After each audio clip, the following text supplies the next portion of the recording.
Assalamualaikum warahmatullahi wabarakatuh.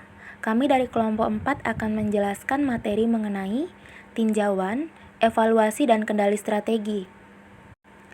Baik, yang pertama yaitu karakteristik evaluasi strategi. Evaluasi strategi sangat penting untuk kebaikan organisasi, sebab keputusan yang dihasilkan oleh proses manajemen strategik memiliki dampak signifikan dan tahan lama. Sehingga, keputusan strategis yang buruk dapat memberikan penalti-penalti yang sulit, untuk tidak menyebut mustahil, diputarbalikkan.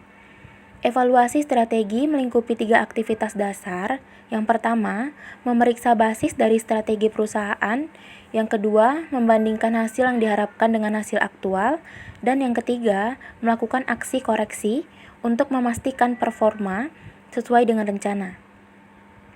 Strategi seringkali tidak memberikan dampak pada hasil operasi jangka pendek, sehingga hal-hal seperti perubahan nilai aset perusahaan, tingkat profit, tingkat penjualan, level produktivitas dapat menjadi informasi yang menyesatkan, sehingga tidak mungkin untuk mendemonstrasikan secara konklusif bahwa suatu strategi adalah optimal atau menjamin bahwa hasilnya akan sukses.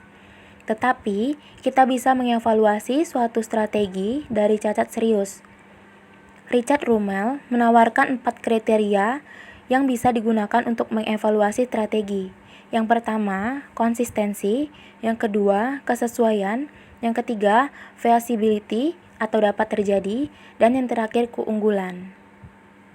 Baiklah, selanjutnya saya akan menjelaskan kerangka kerja evaluasi strategi. Yang pertama, menelaah berdasarkan strategi. Menelaah prinsip dasar strategi organisasi dapat dilakukan dengan melakukan revisi terhadap matriks AFA dan matriks IFA. Revisi matriks IFA harus berfokus pada perubahan yang terjadi dalam manajemen organisasi, pemasaran, keuangan atau akuntansi, produksi atau operasi, litbang, serta kekuatan dan kelemahan sistem informasi manajemen. Revisi matriks AFA harus menunjukkan seberapa efektif strategi perusahaan dalam merespon peluang dan ancaman. Yang kedua, mengukur kinerja organisasi. Mengukur kinerja organisasi berguna untuk membandingkan antara hasil yang diharapkan dengan hasil sesungguhnya, menyelidiki deviasi dalam rencana, mengevaluasi kinerja industri, dan menilai perkembangan yang terjadi dalam mencapai tujuan yang telah ditetapkan. Kriteria untuk mengevaluasi strategi harus bisa diukur dan mudah diverifikasi. Kriteria kuantitatif yang umum digunakan dalam evaluasi strategi adalah rasio keuangan yang digunakan oleh para penyusun strategi untuk melakukan 3 perbandingan. Yang pertama, membandingkan kriteria perusahaan dalam periode waktu yang berbeda. Yang kedua, membandingkan kinerja perusahaan dengan pesaing. Yang ketiga, membandingkan kinerja perusahaan dengan rata-rata industri. Yang ketiga, mengambil tindakan korektif. Mengambil tindakan korektif adalah melakukan perubahan untuk memposisikan kembali perusahaan ke tempat yang lebih kompetitif bagi masa depan. Mengambil tindakan korektif meningkatkan ketidakpastian bagi para manajer dan karyawan. Hasil penelitian menyarankan bahwa berpartisipasi dalam aktivitas evaluasi strategi adalah salah satu cara yang terbaik dalam mengatasi keengganan seseorang untuk berubah. Evaluasi strategi dapat mengarah pada perubahan formulasi strategi, perubahan implementasi strategi, perubahan baik formulasi maupun implementasi, atau tidak ada perubahan sama sekali.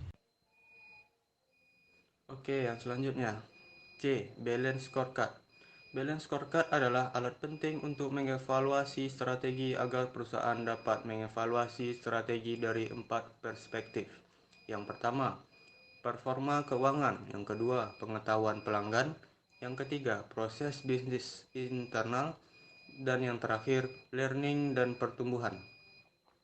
Analisis Balance Scorecard mewajibkan perusahaan mencari jawaban dari yang pertama, seberapa baik perusahaan terus tumbuh dan menciptakan nilai seiring dengan mengukur inovasi, kepemimpinan, kualitas produk, efisiensi proses operasi, dan seterusnya.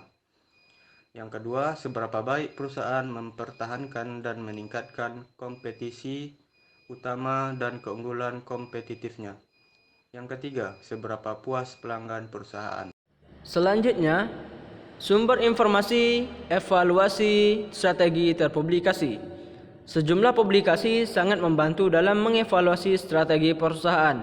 Sebagai contoh, Fortune setiap tahun mengidentifikasi dan mengevaluasi Fortune 1013, pabrikan terbesar, dan Fortune 50, pengecer terbesar perusahaan transportasi, utilitas, bank, perusahaan asuransi, dan perusahaan keuangan yang terdiversifikasi di Amerika. Fortune peringkat terbaik dan terburuk pada berbagai faktor seperti laba atas investasi, volume penjualan, dan profitabilitas. Pada setiap bulan Maret setiap tahun, Fortune menerbitkan tentang evaluasi strategi di dalam artikel berjudul Perusahaan yang paling dikagumi di Amerika. 8 atribut kunci berfungsi sebagai kriteria evaluasi, yakni manajemen karyawan, inovasi, kualitas produk atau jasa, kesehatan keuangan, tanggung jawab sosial, penggunaan aset perusahaan, investasi jangka panjang, dan kualitas manajemen. Pada bulan Oktober setiap tahun, Fortune menerbitkan penelitian tambahan evaluasi strategi dalam sebuah artikel berjudul Perusahaan paling dikagumi di dunia. Di tahun 2009, perusahaan yang paling dikagumi adalah Nike, diikuti oleh Anheuser-Busch, Nestle, dan Procter & Gamble. Baiklah, materi berikutnya, karakteristik dari sistem evaluasi yang efektif. Agar efektif, sistem evaluasi haruslah yang pertama yaitu ekonomis, yang kedua terkait dengan sasaran perusahaan, yang ketiga dapat menyediakan informasi yang berguna dan tepat waktu.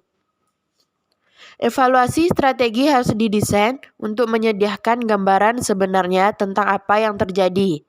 Proses evaluasi strategi harus tidak mendominasi keputusan dan justru harus membuat saling pengertian, percaya, dan bernalar wajar. Tak ada sistem evaluasi strategi yang sungguh-sungguh ideal. Karakteristik unik dari sebuah organisasi termasuk ukurannya, gaya manajemen, tujuan, masalah, dan kekuatan dapat menentukan desain final evaluasi strategi dan sistem kontrol.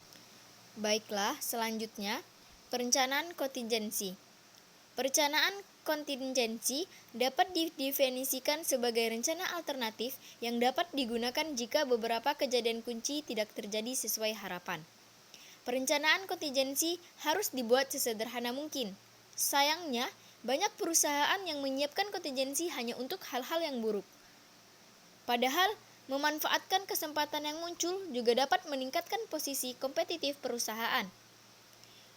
Lineman dan Chandran mengatakan bahwa perencanaan kontingensi memberikan 3 keuntungan. Pertama, ia memberikan respons cepat terhadap perubahan. Yang kedua, ia mencegah panik di situasi krisis. Yang ketiga, ia membuat manajer lebih adaptif dengan mendorong mereka untuk mengapresiasi betapa bervariasinya masa depan. Selanjutnya, tantangan abad 21 dalam manajemen strategi. Ada 3 tantangan yang akan dihadapi semua ahli siasat perusahaan hari ini. 1. Memutuskan apakah proses lebih seperti ilmu atau seni. 2. Memutuskan apakah strategi harus lebih terbuka atau tersembunyi dari pemangku kepentingan.